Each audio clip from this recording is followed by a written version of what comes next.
¿Te has preguntado alguna vez si existe una organización supranacional que se dedica a protegernos de amenazas paranormales? Si la respuesta es afirmativa, enhorabuena, estás en lo cierto. Hoy vamos a hablar de la Fundación SCP.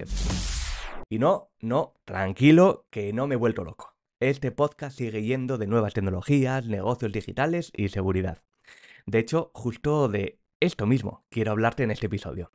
La Fundación SCP podría ser una entidad secreta, al menos en el imaginario colectivo de Internet. Porque, en efecto, estamos ante un constructo tejido durante años en los oscuros callejones de la red de redes. Un meme creado por miles de usuarios que, con su empeño, han dado forma a lo que, a todas luces, bien podría ser el expediente X de la vida real. No hace falta más que hacer una búsqueda en Google del término SCP para que el buscador te devuelva literalmente miles de enlaces que hacen mención de esta supuesta fundación. Es más, en España, al parecer, la organización tiene también su propio equipo. Y en la web anuncian que están buscando colaboradores. Así que, si estás en búsqueda de trabajo, ya sabes. En este episodio del podcast En Clave Digital vamos a explorar en detalle el mundo que hay alrededor de la creación de esta supuesta fundación. Y hablaremos largo y tendido de cómo se viralizan las ideas en entornos digitales, dando respuesta a preguntas como ¿de dónde surge el mito de la Fundación SCP?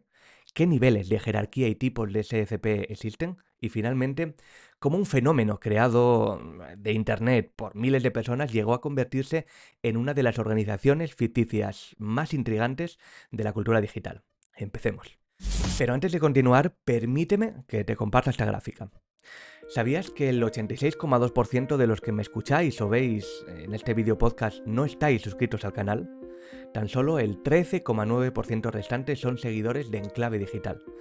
Estos son los datos que me da YouTube, pero es que en el resto de plataformas de podcasting el porcentaje varía entre el 75 y el 90%.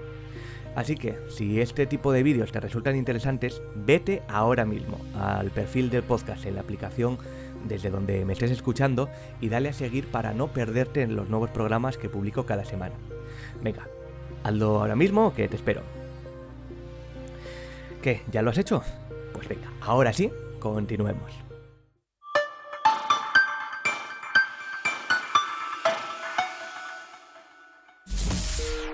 El origen de la Fundación SCP. La Fundación SCP nació, como buena parte de los memes de nuestra época, en un foro, concretamente 4chan, donde surgió como un conjunto de relatos creepypasta en 2007 dentro de un subforo denominado X. Ah, ¿que no sabes qué es 4chan? Pues mira, hay un documental bastante interesante en Netflix titulado The Antisocial Network, que recoge en la hora larga de duración que tiene cómo fue el nacimiento de este foro desde sus inicios como una copia de otro foro enfocado al anime hasta todo lo que dio de sí para el movimiento hacker de la época. Y es que sí, 4chan también es el culpable de la creación de Anonymous, ese grupo descentralizado de hacktivistas que lo cambiaron todo a principios de la primera década y que, siendo estrictos, todavía siguen en activo. Pues bien, 4chan era y es conocido por ser un foro muy permisivo, en el que cualquiera puede escribir con una cuenta anónima. De ahí que Anonymous se diera a conocer en sus hilos, donde tan pronto puedes estar hablando de política o economía, como viendo porno, debatiendo filosóficamente sobre la vida, compartiendo GIFs animados truculentos y, por supuesto, también compartiendo relatos creepypasta.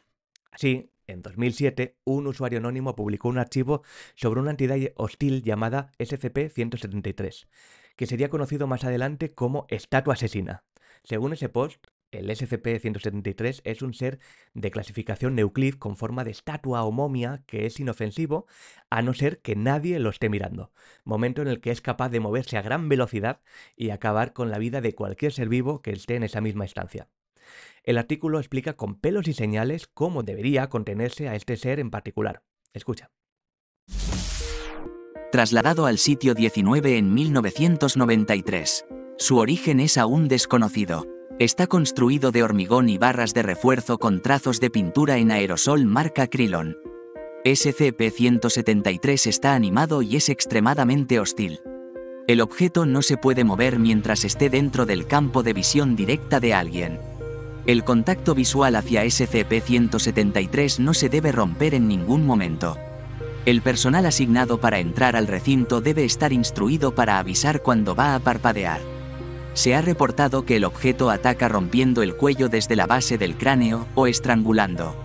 En caso de ataque, se debe de proceder con los procedimientos de contención de objetos peligrosos clase 4. Extracto de la descripción de SCP-173 recopilado en la wiki en español de SCP. Debido a esa prosa aparentemente muy técnica y bien elaborada, el relato hizo que llamase la atención entre la ingente cantidad de contenido de terror que alberga el sitio. Intrigados por el hecho de que su nombre delataba que al menos debían existir unos 162 especímenes distintos, otros usuarios se sumaron al proyecto, creando historias y elaborando documentos en formato similar. Así se fue consolidando la SCP Foundation, como un espacio colaborativo donde cualquiera podía añadir su propio SCP y expandir la mitología de esta organización ficticia. Y en poco tiempo, debido al inusitado éxito de la propuesta, SCP se trasladó a su propia wiki, un espacio dedicado exclusivamente a recopilar estas historias. Así, cada SCP tiene su propio archivo y la comunidad se encarga de validar y mejorar las nuevas adiciones, incluyéndole montajes con fotos y vídeos, y expandiendo con ello el mito hasta cotas inimaginables. Lo que comenzó como una broma o un simple relato de terror se transformó en un meme, una mitología colectiva que hoy cuenta con miles de SCP y una estructura tan compleja que podría confundirse con una organización real. Jerarquía y estructura de esta hipotética organización. La Fundación SCP se estructura en torno a una jerarquía estricta, con niveles de autorización que determinan cuánto puede saber y hacer cada miembro. Vamos a repasarlo brevemente, porque como verás, está muy bien definido. Nivel 1. Autorización básica. El personal del nivel 1 es el eslabón más bajo de la fundación y tiene una comprensión muy limitada de los SCP con los que interactúa. Estos trabajadores son responsables de tareas de mantenimiento y logística y apenas tienen acceso a información detallada. No tienen contacto directo, por tanto, con los SCPs y su conocimiento de estos fenómenos es mínimo. Nivel 2. Investigadores y personal técnico. En este nivel, los trabajadores comienzan a tener acceso a algunos SCP para labores de observación y análisis. Pueden realizar pruebas bajo supervisión y están al tanto de algunos aspectos de los SCP, aunque no tienen un conocimiento completo. Un ejemplo clásico de este nivel es el personal de clase D, quienes a menudo se emplean en experimentos peligrosos y son descartados si se ven comprometidos. Nivel 3. Supervisores de investigación. Los supervisores de nivel 3 pueden coordinar experimentos y administrar personal de niveles inferiores. Un investigador de este nivel podría estar al cargo del confinamiento de un SCP de bajo riesgo, como el SCP-085, más conocida como Cassie, una mujer atrapada en una hoja de papel que solo puede interactuar con otros objetos de papel. Nivel 4. Comandantes y supervisores. El personal de nivel 4 se encarga de los proyectos más confidenciales y tiene acceso a detalles sobre las medidas de contención avanzadas. Un comandante de este nivel puede autorizar experimentos de alto riesgo con SCPs peligrosos, como el SCP-106, conocido también como el Anciano, una entidad humanoide que secuestra a sus víctimas y las somete a una serie de torturas psicológicas y físicas. Y nivel 5, el grupo 05, es el nivel de mayor jerarquía dentro de la fundación. Estos individuos tienen acceso a toda la información sobre cada SCP, sino que además son los responsables de tomar decisiones que puedan afectar el destino de la humanidad. Según la comunidad, los miembros del grupo 05 pueden utilizar el SCP-001, una categoría que alberga a diversas propuestas, cada una con sus propias propiedades y peligros, para evitar o provocar eventos apocalípticos. Sin embargo, la naturaleza exacta del SCP-001 se mantiene en secreto y cada usuario que contribuye al SCP-Wiki tiene su propia versión de lo que puede ser. El sistema de clasificación de SCPs.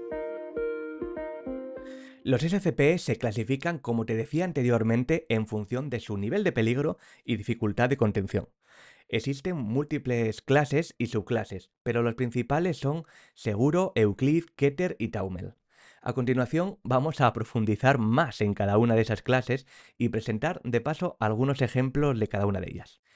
SCP clase Seguro. Los SCP de esta categoría son aquellos que no representan un peligro significativo siempre que estén bien contenidos.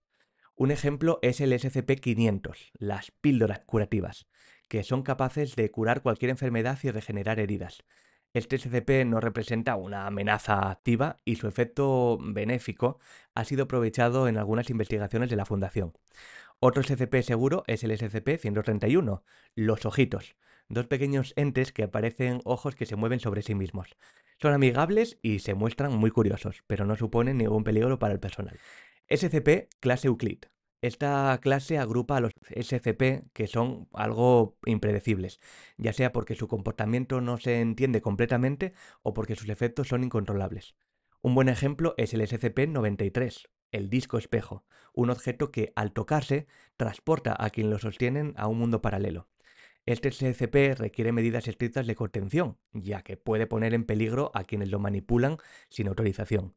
También de esta clase es el SCP-55, conocido como SCP que no puede ser recordado. Se trata de una entidad de la cual nadie puede recordar sus características una vez que dejan de verla. La Fundación ha documentado múltiples experimentos para entender qué es este SCP sin obtener resultados concluyentes. SCP clase Keter. Los SCP de esta clase son extremadamente peligrosos y difíciles de controlar. Algunos de ellos han demostrado capacidades para causar catástrofes a gran escala. Un ejemplo conocido es el SCP-682, el reptil indestructible, una criatura hostil que odia toda forma de vida. Ha sobrevivido a numerosos intentos de eliminación y representa una amenaza constante para la humanidad. Otro Keter infame es el SCP-096, el hombre tímido, una entidad humanoide que se vuelve extremadamente agresiva y persigue a cualquier persona que lo vea, ya sea directa o indirectamente, incluso a través de fotografías. Los encuentros con el SCP-096 suelen ser fatales y su contención requiere un cuidado extremo. SCP clase Zaumel. Los SCP de clase Zaumel son una categoría especial de SCP que la Fundación utiliza para contener otros SCP. Estos objetos y entidades son tan raros y valiosos que su existencia se mantiene en el más alto secreto. Un ejemplo es el SCP-2000, el proyecto de reemplazo global, que en teoría permitiría repoblar la Tierra si ocurriera una extinción masiva. Por cierto, me ha parecido muy gracioso que este y otros documentos aparecen en la wiki como censurados, pero gracias a un usuario que preguntaba en la propia página me he dado cuenta que dándole clic a una opción que trae de enviar credenciales, accedes al contenido completo del informe.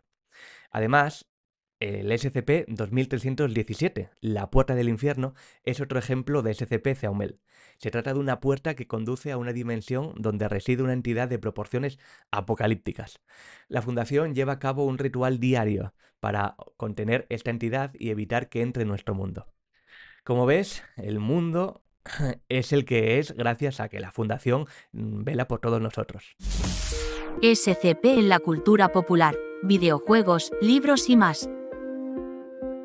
Como te decía, la Fundación SCP ha trascendido su origen en Internet y se ha convertido en un fenómeno de cultura popular.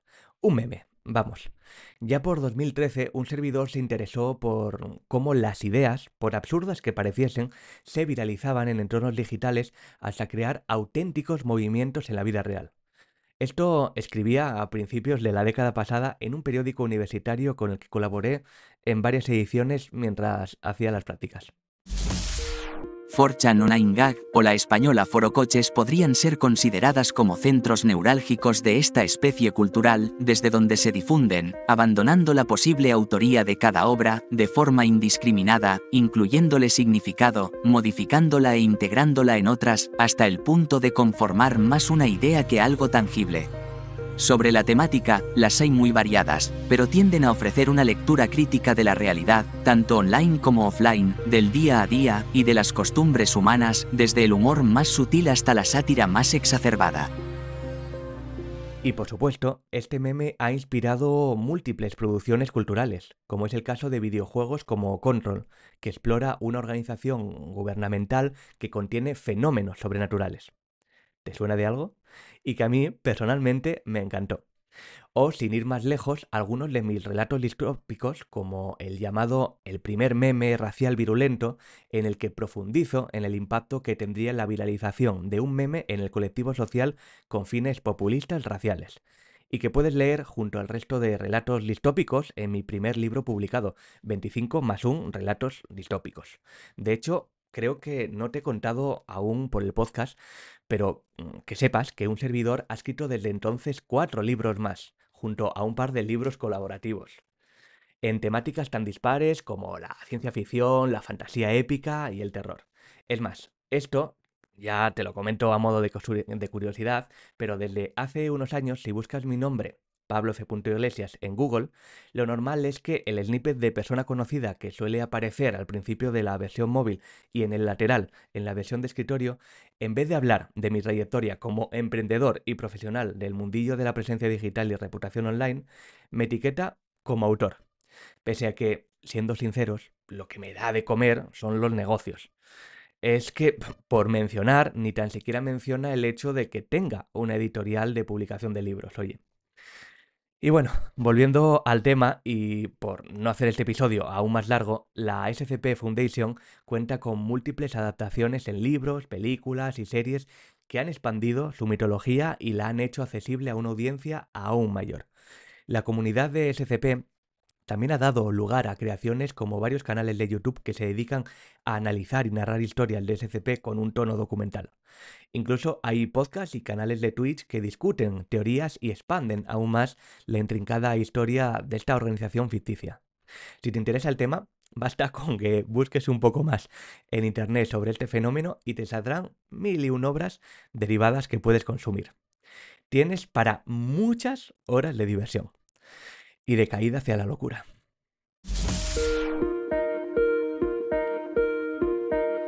Antes de concluir, me gustaría dejarte con algunas preguntas.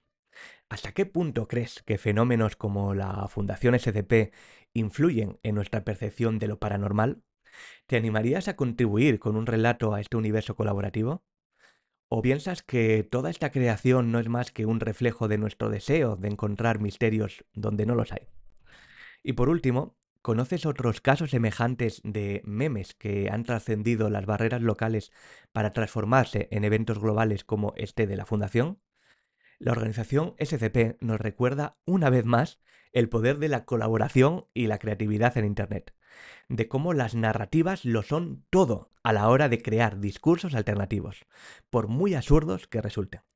De aquí bebe el germen de las campañas de propaganda y crowdsurfing, de las cuales ya hemos hablado en episodios anteriores. Y, en última instancia, esta es la base desde la que se crean las teorías de la conspiración y las fake news. Uno de los principales retos a los que nos estamos enfrentando como sociedades democráticas. Te dejo por aquí abajo los enlaces para que puedas expandir el conocimiento que tienes sobre estas dinámicas, lamentablemente tóxicas, de Internet. Enclave Digital es el videopodcast de Pablo F. Iglesias, consultor de presencia digital y reputación online. Si este contenido te sirve para estar bien informado sobre la actualidad en materia de negocios digitales, reputación y tecnología, te agradecería que le dieras a suscribirte en mi canal de YouTube o en la plataforma de podcasting desde donde me escuches, le des a me gusta, me dejes un comentario o reseña y lo compartas con aquellos a los que les puede interesar. Seguimos.